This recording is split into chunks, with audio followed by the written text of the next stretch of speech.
Saya tidak peduli siapapun Anda. Anda pernah bermaksiat, Anda pernah berbuat salah. Kita manusia yang tidak luput dari dosa. Tapi saya ingin berikan tawaran dari Al-Quranul Karim. Quran surah keempat An-Nisa ayat 100, posisi paling kiri sebelah bawah. Pernah ada orang berbuat maksiat yang tak terlukiskan. Ada seorang yang pernah bunuh orang. Bunuhnya bukan 1, 2, 100 orang. Tak terlukiskan bilangannya. Kriminalitas tidak perlu diukur karena Anda akan lelah menghitungnya. Ketika Allah berkenan memberikan hidayah kepadanya, Masya Allah. Dan hidayah selalu terbuka pada siapapun sepanjang ia mau mengambilnya sebelum nyawa sampai di kerongkongannya. Tiba-tiba datang ia pada seorang alim dan berkata, saya ingin berubah. Alim ini kemudian menyampaikan pada orang dimaksud, Anda bukan berarti tidak bisa menjadi orang baik. Hanya Anda tinggal di lingkungan yang tidak mendukung Anda jadi baik. Keluarlah dulu dari tempat itu. Pergilah ke majlis ilmu sifulan, tempatnya ada di sana. Datang ke sana, belajarlah, dan Allah akan bimbing Anda berubah dari keburukan menjadi orang yang terbaik. Didengarlah nasihat alim ini. Berangkatlah orang dimaksud, menempuh perjalanannya. Tiba-tiba Masya Allah, belum sampai ke tujuan, di pertengahan jalan, konon disebutkan lebih sejengkal, tiba-tiba maut datang menjemputnya. Thumma yudrikul maut. Apa yang terjadi? Langkahnya dihitung sebagai ibadah. Dalam terapnya dia beristighfar, tobat kepada Allah subhanahu wa ta'ala. Taubatnya menghadirkan cinta Allah subhanahu wa ta'ala. Quran surah kedua ayat 222 di ujung ayatnya. Innallaha yuhibbut tawwabin. Allah mencintai orang-orang taubat. Dan cinta Allah menghadirkan ampunan bagi seluruh dosanya. Quran surah ketiga Ali Imran ayat 31, paling kiri sebelah atas. Qul in kuntum tuhibbunallaha fattabi'uni yuhibbukumullah. Allah cintai orang yang mau taat pada Rasulnya. Lihat, ketika Allah mencintai seorang hamba, wa yaghfir lakum dzunubakum, Allah ampuni seluruh dosa-dosanya.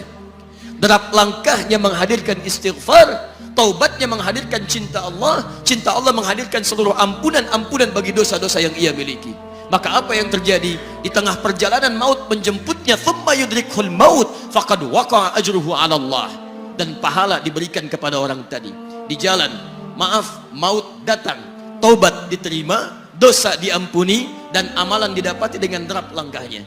Maka apa yang terjadi? Thumma yudrikhul maut faqad waqa'a ajruhu 'ala Allah. Pahalanya dituliskan oleh Allah, dakhalal jannah, kata Nabi, masuk surga orang ini.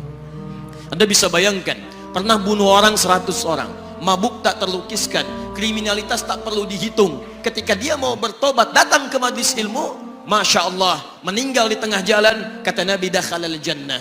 Bertobat diampuni dosanya, derap langkahnya ada pahalanya, dakhalal jannah. Turun ayat untuk melukiskan tawaran yang sama kepada kita. Wa may yuhajir fi sabilillahi yajid fil ardi muraghaman katsira was'a. Siapapun yang mau berubah kembali pada ketentuan jalan Allah, kalau dia masih punya batas-batas kehidupan, kami akan berikan kelapangan di sisa hidupnya dan kelimpahan-limpahan kenikmatan selama dia hidup. Wa may yakhruj min baitihi muhajiran ila Allahi wa rasulih. Namun bila ada di antara mereka baru ingin berhijrah, ingin berubah jadi lebih baik dalam pandangan Allah dan Rasulnya, tiba-tiba thumma yudrikul maut, baru keluar dari tempat dia tinggal, belum sampai ke tempat dia belajar, datang maut menjemputnya. Faqad waqa'a ajruhu 'ala Allah. Kami terima semua amalnya, kami ampuni dosa-dosanya, dan kami tuliskan namanya di dalam surga.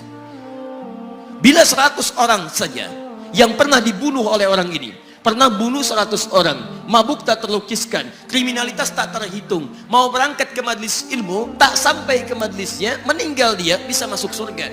Masa Anda yang tidak pernah bunuh orang? Ada yang pernah bunuh orang di sini? Boleh angkat tangan? Ada polisi di sini, langsung saya sampaikan insyaallah. Anda gak pernah bunuh orang, Anda tidak pernah mabuk, Anda tidak pernah berbuat kriminalitas seperti orang dulu. Salah, wajar, tapi pintu tobat terbuka untuk kita semua. Masya Allah, bedanya dengan orang tadi belum sampai ke majlis ilmu, Anda sudah hadir di dalamnya, langsung di rumah Allah, diberikan tempat yang terbaik, dan kita akan belajar. Kalau dengan semua ini belum mempermudah Anda ke surga, dengan cara apa lagi Allah mesti mengantarkan Anda ke surga?